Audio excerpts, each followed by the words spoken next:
ତାୱା ପିସ୍ ହେଉଛି ମାଛ ଗୋଳା ହେଇ ମସଲାରେ ରେଡ଼ି ହେଇଛି। ଏପଟେ ଛଣା ଚାଲିଛି। ଆମର ଚିକୁ ବାବୁ ଘାଣ୍ଟୁଛନ୍ତି ମାଛକୁ, ଯୋଡ଼ାଏ ପିସ୍ ବାହାର କରିସାରିଲେଣି। ଏପଟେ ମିଟୁ ବାବୁ ତାଙ୍କର ଚଲେଇଛନ୍ତି ରସୁଣକୁ ଚୋପା ଛଡ଼ା କାର୍ଯ୍ୟରେ। ଏପଟେ ମିଲୁ ବାବୁ କରୁଛନ୍ତି ଚିକେନ୍ ପାଇଁ ମସଲା, ପ୍ରାୟ ଅଧା ଅଧି ହେଇଗଲାଣି। ଆଉ ଫୋକସ୍ ହେଉନି କ'ଣ ମୁହଁଟା। ହେଲା ହାଇବା ମାଲିକ ସେପଟେ ବୁଲୁଛନ୍ତି, ତାଙ୍କ ଗାଡ଼ି କେଉଁଠି ଦବି ଯାଇଛି। ସେ କ୍ରେନ୍ ଫେନ୍ ପଠେଇଲେଣି ସେପଟେ। ତାପରେ ମୁଁ ଏପଟେ ରେଡ଼ି, ମୁଁ ପଛପଟେ, ମୁଁ ଦେଖା ଦେବିନି। ମୁଁ ଲୁଙ୍ଗି ଗାମୁଛା ପିନ୍ଧିଛି।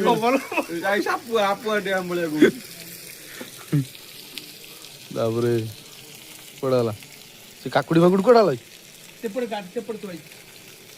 ଆଳୁ କଟା ହେଲା। ଏଇ ଗୋଟେ ଆଳୁ କେତେ? ମୁଁ ଇଏ ସସ୍ ଆଣିଛି, ସେ ସସ୍ ହବ ନା? ହଁ, ଆଉ ନା ଧନିଆ ପୁଦିନା ଚଟଣି କରିବା।